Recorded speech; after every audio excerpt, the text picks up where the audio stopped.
y fíjense que voy a hacer una confesión al aire. Hoy en estos días tuve como una suerte de pulso con el Google. El Google no siempre te ayuda a descubrir información. Yo quería, porque había estudiado en su momento de doctorado, que el riesgo país no había anticipado las crisis financieras, ni siquiera. Dicho de otro modo, es que el riesgo país podía estar a la baja y a los pocos meses se fue a la mierda la economía y las finanzas de un país. Y yo recuerdo que había estudiado en el doctorado que habían muchos casos a lo largo del mundo en los cuales el riesgo país ni siquiera anticipaba para lo que era creado, que era anticipar que iba a venir una crisis financiera.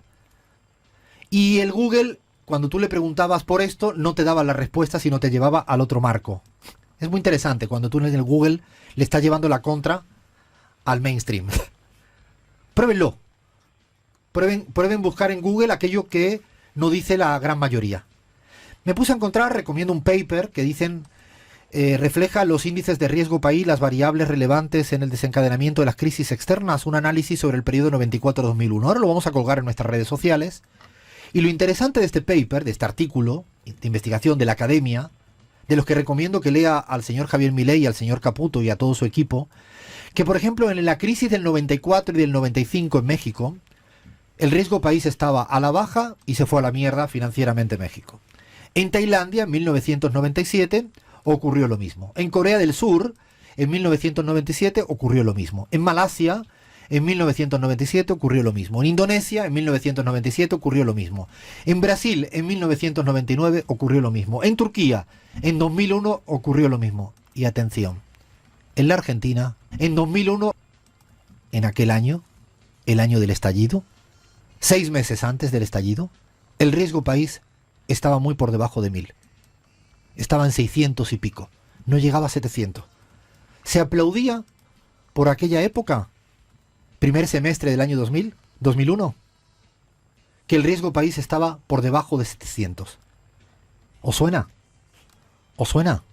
¿Os suena el festejo de la caída del riesgo país desde 1900 a 900, como vienen festejando todo el actual gabinete económico y muchos medios de comunicación que aplauden este dato?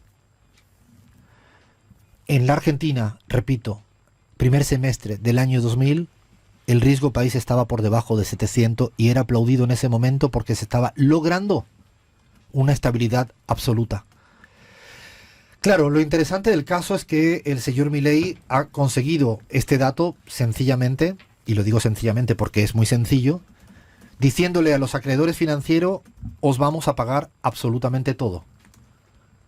Y diciéndole al resto de la población, no vamos a resolver absolutamente nada. Y JP Morgan te lo aplaude. JP Morgan no te anticipa si se viene una crisis financiera o no en el país. JP Morgan lo que te está diciendo es que te agradecemos que tú nos garantices que vas a pagar toda la deuda a los acreedores financieros, aunque sea a costa de el hambre, el malestar de la mayoría de la ciudadanía. El banco, la banca, JP Morgan, te está diciendo está bien, te voy a dar un riesgo país cada vez más bajo porque me estás garantizando que le vas a pagar a todos los acreedores financieros, aunque se muera la gente de hambre, aunque el salario se vaya a la mierda, aunque la ciudadanía esté en una crisis sin retorno, aunque la producción se caiga, aunque la capacidad instalada esté cada vez peor.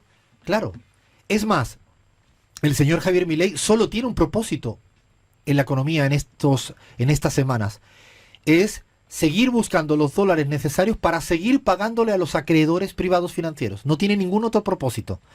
De hecho, por eso han festejado a todo a estos dólares que llegaron desde afuera, gracias a no permitirle a los evasores que traigan toda su plata sin ningún tipo de penalidad. Es decir, después de esto, que ya está rozando el récord de 17.000, 18.000 dólares, o incluso pidiendo dinero, ¿no?, al Fondo Monetario Internacional o a algunos acreedores privados.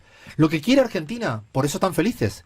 Y cuidado, que estemos felices porque el riesgo país es bajo, porque esto nos permite endeudarnos de nuevo. Cuidado, Cuidado que le estemos aplaudiendo que el riesgo país sea bajo para volver a endeudarnos, para seguir pagando deuda financiera. Cuidado que estemos aplaudiendo, insistimos, esta obsesión, esta sumisión del gobierno de Javier Milei a todo el mundo financiero.